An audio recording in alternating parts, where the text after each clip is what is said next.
خلاص جايه لك يا ماجد.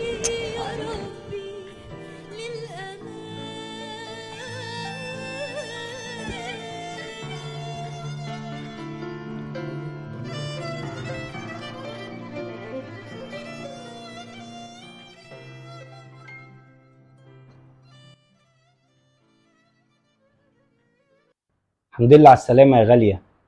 هم قالوا لي إن اسمك كده. انا فين؟ ايه اللي جابني هنا؟ أنا نسيت أعرفك بنفسي. أنا اسمي دانيال، وكنت جاي لحد هنا زيارة جنبك، وأنا بسلم عليه شفتك وأنت بتنتحري فلحقتك بسرعة، وأنا بشيلك وقعت في الأرض وأغمى عليكي. هو انت مين قالك تعمل كده؟ انا كنت عايزه انتحر اصلا. أنا مقدر طبعا كل الظروف اللي ممكن تخليكي تعملي كده يا غالية، بس صدقيني ده مش دافع يخليكي تنتحري. مش بتفه من الظروف اللي عندك، لكن أكيد كلنا بنمر بظروف، بس ده مش دافع يخليكي تنتحري وتعملي كده في نفسك، لأنه المسيح دفع فيكي ثمن غالي جدا جدا. اهو هيفضل يقول كلام منابر بقى ومثاليات ويطلعني انا اللي كافره. هو يمكن أنا مش عارف قصتك ولا أعرف إيه اللي حصل معاكي، بس كل اللي أقدر أقوله لك إن كل واحد مننا عنده ضغوط وعنده مشاكل وعنده حاجات، وزي ما قلت لك من شوية أنا مش بتفه من اللي عندك، بس أقدر أقول لك إن كل الناس بتمر بمواقف صعبة، بس ده ما يدعوهاش إنها تنتحر، لأن كل واحد فينا عنده هدف عايش علشانه هنا. انت شكلك مدروش ومش عايش معانا في الواقع الصعب اللي احنا فيه. فوق يا سيدنا، احنا في الارض، بتتكلم وكأنك في السماء.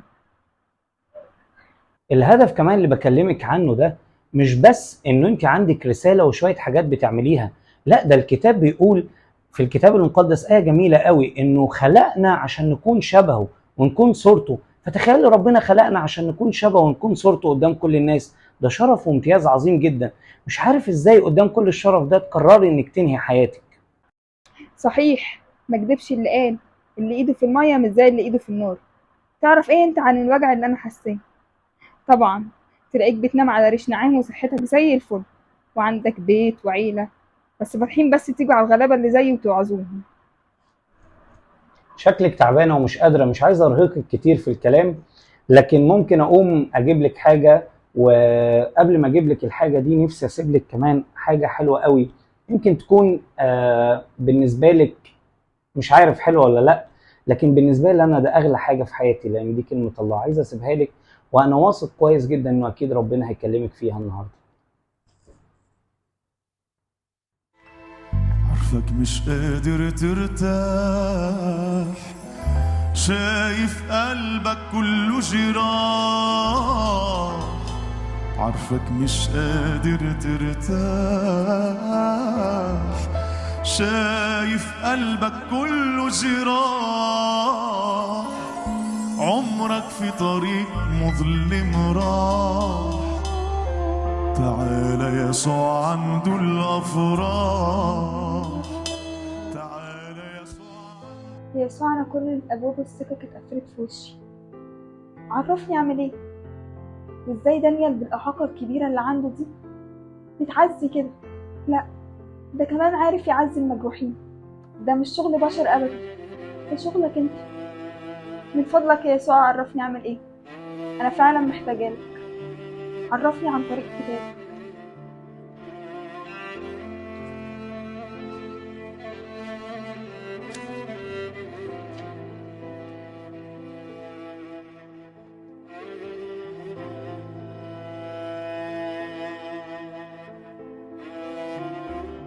يشفي منكسر القلوب ويجبر كسرهم. ياه، بالدرجة دي انت حاسس بيا؟ لا وكمان بتكلمني؟ يا يسوع، انت قد ايه عارف عني حاجات كتيرة قوي انا ما كنتش عارفة انك عارفها. وده ايه ده كمان كارت الاستاذ دانيال، في رقم تليفونه. كان لازم اروح لاستاذ دانيال، حكيت له قصتي كلها وكان قابلني، ما قرفش مني ولا من اي حاجه. الراجل ده كان فيه حاجه غريبه، منظر وشه يخلي المهموم يفرح، كلامه مختلف بس حلو وبيريح. لما سالته انت كده ازاي، قال لي الابن لما بيقعد قدام ابوه كتير بياخد منه. قلت له انا نفسي اكون كده، قال لي ده هو اللي بيتمناه، يديك السلام والفرح، بس افتحي الباب واقبليه. ايه ده؟ انا طلعت محبوبة بجد ومش عارفة. نور قلبي وعقلي لحاجات كانت غايبة عني من زمان.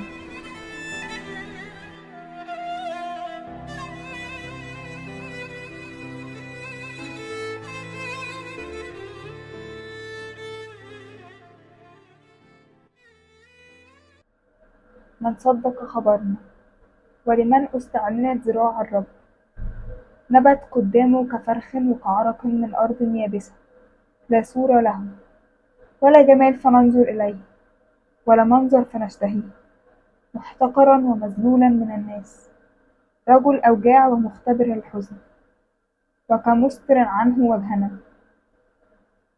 محتقرا فلم نعتد به، لكن أحزاننا حملها وأوجاعنا تحملها، ونحن حسبناه مصابا مضروبا من الله ومذلولا، وهو مجروح لأجل معاصينا، مسحوق لأجل أثامنا.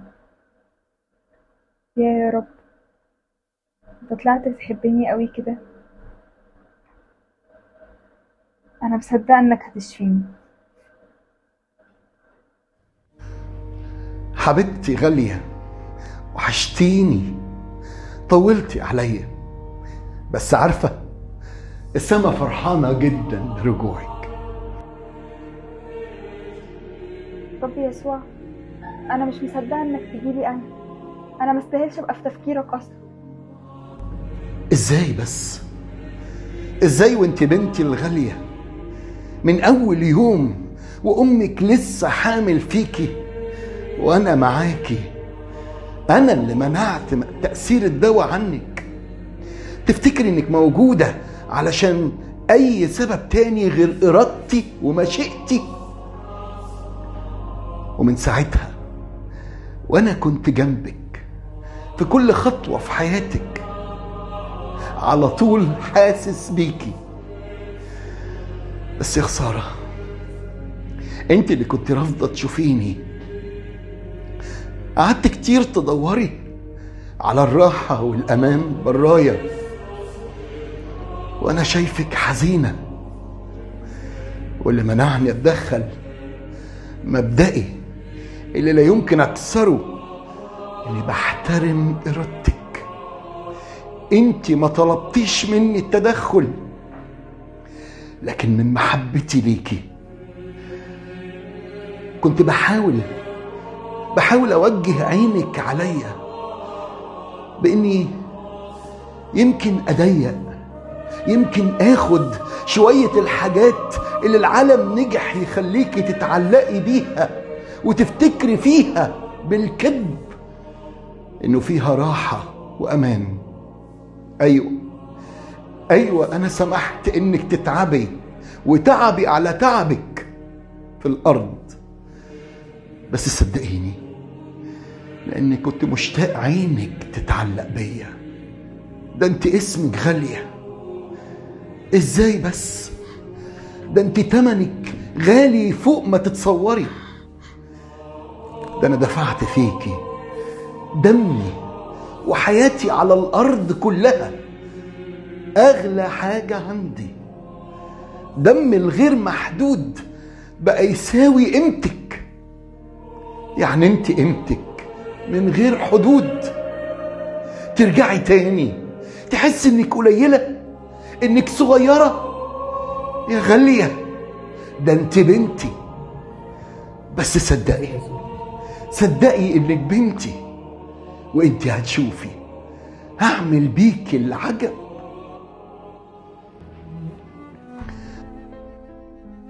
ياه، ده النظرة في عين يسوع أغلى من أغلى حاجة على الأرض. أنا إزاي كنت غايبة ومنعة نفسي عن الحب ده، بدور في زبالة العالم على اللي يشبعني. أنا خرجت من اللقاء ده مشفية تماما من جوايا، حتى لو لسه تشوه وشي موجود، لكن ده سهل علاجه. الأصعب الشفاء الداخلي. لقيت نفسي عارفة أتحرك ناحية إنجي وأنا اللي بعزيها. جاتلي الشجاعة وبلغت عن فريد، وفعلا اتقبض عليه. قعدتي قدامه غيرتني كتير وعرفتني قيمتي الحقيقية وهدفي. أنا شايف اللي انت فيه. أنا عارف إنك مريتي بصعوبات كتيرة في حياتك، بس يا بنتي ده لاني عايزك انتي اللي تساعدي ولادي وبناتي المجروحين والمطروحين والتعبانين واللي محتاجين كلمة من حد عانى وعاش زيهم. انا كنت زيك ويمكن اكتر، بس هو خلاني فرحانة بيه وشبعانة قوي. الحياة مش وردي والدنيا لسه فيها مشاكل كتيرة قوي هتعدي علينا. الاختلاف فيا انا، ان هو اداني حاجات جديدة، خلى قلبي واسع قوي وخلاني قادرة استحمل واكمل كل حاجة هتعدي بيا. انا في صلاة اتعلمتها ودايما بقولها: يا رب عايز تحلها حلها، دي محبتك. مش عايز تحلها فدي حكمتك. المهم ان انا افضل دايما جنبك. والناس اللي بتقولي اني قليلة، اوعي تصدقي كده، انت غالية.